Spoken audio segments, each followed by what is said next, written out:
My name's Melia Benn and I'm a Mamu and Gunggandii woman from far north Queensland. Thank you for having me speak today on your panel.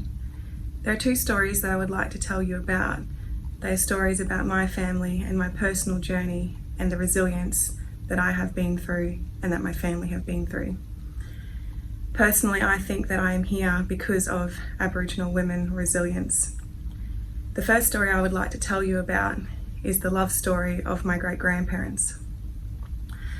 I was not lucky enough to grow up in country, and neither was my parents, but I do have recordings of my great-grandmother because an anthropologist interviewed her, and I of course have the stories from my auntie. My great-grandmother, Toddy, was born in Innisfail, but then taken to the Cardwell and Ingham area to work as a domestic for a farm. She was taken there as a young girl, and she was there until she was taken to Yarrabah, which is the place just south of Cairns where a lot of Aboriginal people were taken to from all over far north Queensland. It was there that she met my great-grandfather Jack Joinby, and where they were on the mission together for some time. And the story goes that they were in their separate dormitories, but that my great-grandfather had taken a liking to Toddy, and he would send her little love letters through the matron and have her pass them on to Toddy. After some time, Toddy and Jack decided that they would marry after sneaking away and seeing each other to meet up and eventually fall in love.